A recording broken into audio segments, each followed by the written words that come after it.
Thank you, Mr. Chairman. Maybe it's my age, but I enjoyed some of the reflections from the past that we shared this morning. And Ambassador Edelman, and when you said when the Soviets build, when we build, the Soviets build. When we quit building, the Soviets build. How prophetic that was.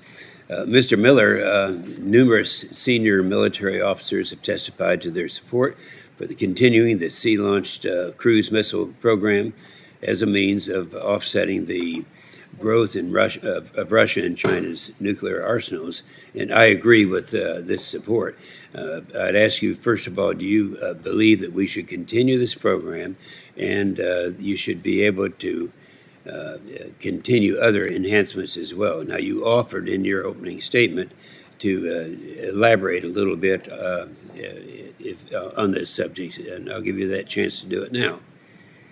Thank you, Senator Inhofe. Yes, I agree that a nuclear sea-launched cruise missile is important, both to deter Russia and China, each of which have large tactical nuclear arsenals, and to reassure our allies who are faced by those specific tactical nuclear arsenals.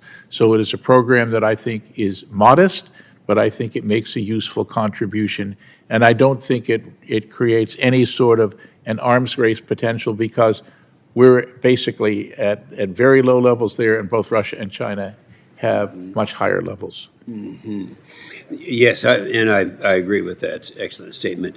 This question would be for all witnesses. Considering what we know about China's nuclear breakout and Russia's large non-strategic nuclear weapons arsenal, do any of you believe that the United States should not continue modernizing its own forces? I'd like to have each one of you respond to that. Senator Inhofe, I completely agree. The U.S. must continue its modernization programs of all three legs of the triad. I, too, agree that the United States must continue its modernization programs at pace across the program of record. Thank you. Senator Inhofe, as I said in my opening oral remarks, I think it's imperative that we do so to sustain deterrence into the future. Excellent. Senator, I absolutely agree. And as I said in my remarks, I think in the out years, in the 2030s, we may need to augment that program by buying more SSBNs and more long-range standoff weapons. And I'm happy to elaborate on that at some point if you want.